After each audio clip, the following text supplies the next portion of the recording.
సంవత్సరాల తరబడి ఎన్ని మందులు వాడినా మీ మోకాల నొప్పులు తగ్గట్లేదా? ప్రాణ పెయిన్ క్లినిక్ లో అత్యాధునిక చికిత్స. అసలే జీర్ణించుకోలేని పరాజయం, ఆ పైన నమ్ముకున్న నాన్న బ్రాండ్కు దూరం. ఆంధ్రప్రదేశ్ మాజీ ముఖ్యమంత్రి వైసీపీ అధినేత జగన్ ఇప్పుడు ఈ రెండు సమస్యలు వేధిస్తున్నాయి. వైఎస్ఆర్ బ్రాండ్ను కాపాడుకోవడానికి జగన్ తీవ్రమైన ప్రయత్నం చేస్తున్నట్టు ప్రచారం జరుగుతోంది. ఎప్పుడైతే చెల్లెలు షర్మిల కాంగ్రెస్ పార్టీ పగ్గాలు చేపట్టిందో అప్పట్నుంచే వైఎస్ఆర్ ఫోటోను జగన్కు దూరం చేసే పని మొదలుపెట్టారు. మా నాన్న కాంగ్రెస్, ఆయన అడుగుల్లోనే నా అడుగులు అంటూ ఎన్నికల ప్రచారం చేశారు. ఏ రాజశేఖర రెడ్డి ఫోటోతో జగన్ ప్రజల్లోకి బలంగా వెళ్లారో అదే రాజశేఖర రెడ్డి ఫోటోతో షర్మిల జగన్కు వ్యతిరేకంగా ప్రచారం చేశారు.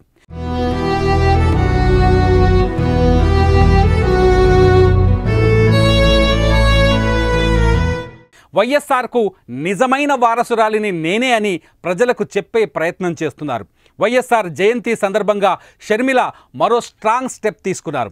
విజయవాడలో వైఎస్ రాజశేఖర రెడ్డి జయంతి వేడుకలను భారీ ఎత్తున నిర్వహించేందుకు ప్రయత్నిస్తున్నారు. అందుకోసం కాంగ్రెస్ పాలిత రాష్ట్రాల ముఖ్యమంత్రులు, కాంగ్రెస్ పార్టీలో ముఖ్య నాయకులను ఆమె ఆహ్వానించారు. తెలంగాణ ముఖ్యమంత్రి రేవంత్ రెడ్డి కూడా వైఎస్ఆర్ జయంతి వేడుకల్లో పాల్గొంటున్నారు. ఇటు కాంగ్రెస్ అధినేత రాహుల్ గాంధీ కూడా, అగ్రనేత రాహుల్ గాంధీ కూడా వైఎస్ఆర్కు నివాళి అర్పిస్తూ ఓ వీడియో రిలీజ్ చేశారు. తన భారత్ జోడో యాత్రకి స్ఫూర్తి వైఎస్ రాజశేఖర రెడ్డి పాదయాత్ర అని చెప్పుకొచ్చారు.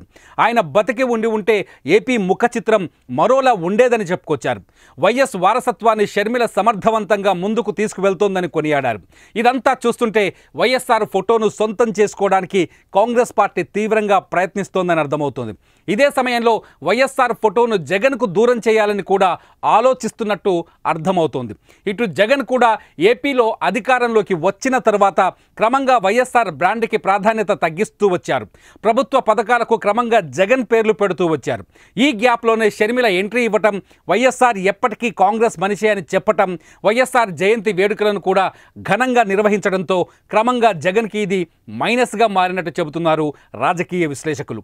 గత ఎన్నికల్లో జగన్కు వ్యతిరేకంగా షర్మిల చేసిన ప్రచారం కూడా ఆయన ఓటమికి ఒక బలమైన కారణం. ఇప్పుడు వైఎస్ఆర్ బ్రాండ్ కూడా దూరమైతే వైసీపీ మరింత ఇబ్బందుల్లోకి వెళుతుందన్నది రాజకీయ విశ్లేషకుల అభిప్రాయంగా తెలుస్తోంది.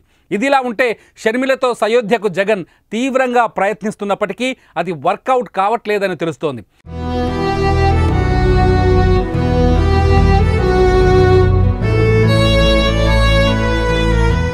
ఇడుపులపాయలో వైఎస్ సమాధి దగ్గర నివాళి అర్పించేందుకు సమయంలో షర్మిలతో మాట్లాడేందుకు జగన్ ప్రయత్నించారని, ఇందుకు తల్లి విజయమ్మ కూడా తీవ్రంగా ప్రయత్నించారని తెలుస్తోంది. అయితే ఈ ఇద్దరి ప్రయత్నాలను షర్మిల తిరస్కరించినట్టు తెలుస్తోంది.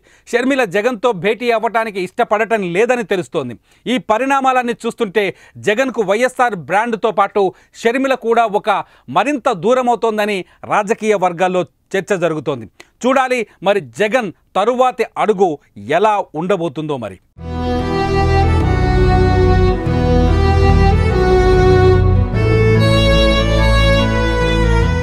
సుమన్ టీవీలో మీ పర్సనల్ అండ్ బిజినెస్ ప్రమోషన్స్ కోసం కింది నెంబర్కి కాంటాక్ట్ చేయండి.